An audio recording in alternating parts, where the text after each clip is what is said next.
we're in the moment now. Okay. Like I'm here with you. I'm focused on this conversation with you. The people listening are focused on this as well as what they're doing. What is the value of being in the present moment? What is the value on not looking ahead or not looking into the past and thinking about what's already happened or what's going to happen? What's the value on being in this moment? Yeah, first and foremost, we feel better. There's no resistance because we're being with what is. So there's a pleasant experience. The second thing is it brings an increased clarity and focus to being with what is.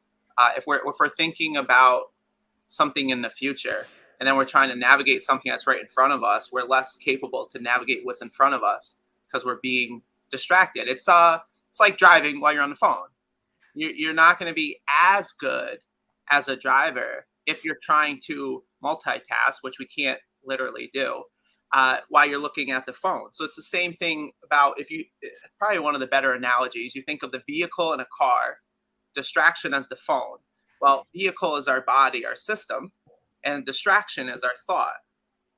So it's like trying to navigate the present moment, drive your car while trying to search up something on your phone or read something on your phone. You're constantly looking back and forth, back and forth. Got it. Yeah.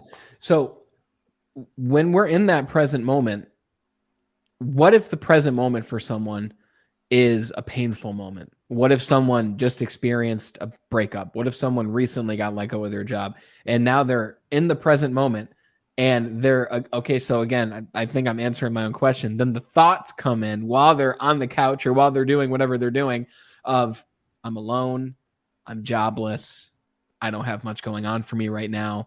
Like, what if the present moment isn't an ideal moment, or does a non-ideal moment exist when you are truly living in the present? Great question. Mindfulness doesn't make problems go away. It gives us a clearer view to be with it. So first and foremost. The second thing, so you go through a breakup or you lose a job. It's also understanding, so this goes a little deeper in my coaching, understanding what's actually possible. For example, emotions. We think a breakup needs to take us, hours, days, weeks, months, years to get over, which is not true. It's a resistance to us actually processing and accepting what has happened. So we start living in a past, resisting what is. And a natural emotion only lasts about 90 seconds. Anything other than that, we are adding fuel to the fire within our own thoughts, within our own resistance of it. And I'm not saying it's easy. Like, if you cry for 2 hours, you're not. It's not easy. I mean, I went through something that I released a couple weeks ago that I shared with you when we were having coffee, and I had resistance to it because I was making myself wrong. It was quite challenging, and it was a lot of hours of crying. However, when we realize what processing is, the duration can be severely reduced of us experiencing these unpleasant experiences and realizing this is when we get into the span of consciousness. There's a lower mind and there's a higher mind. And one of the states in our higher mind is accepting. And when we can get to that place of accepting, it doesn't mean you get the job back. However, it's a higher benefit and a higher performance. The quicker we can accept what happened, so we can be with, I don't have a job. Now the next thing, what can I do about it? As opposed to, and I'm exaggerating here, and I'm sure this happens for some people, crying in the house or the apartment for a week.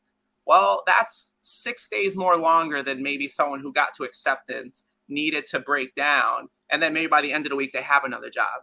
So we exacerbate the situation by resisting it. Doesn't mean it's easier. However, we can have a heightened ability to be with it and then grow and learn from it. And as you grow and learn from mistakes like a heartbreak or a job, and maybe mistake is not the accurate word for a heartbreak, just, from a compatibility that wasn't there, then you're going to grow and look forward to the next one because you learn from that relationship. You learn what worked and didn't work. And now you can be more powerful going into the next one, and your vetting or filtration system is improved. That gives you a higher opportunity that the next time you get close with someone, it's going to have a higher likelihood of working out because you learned from the past one.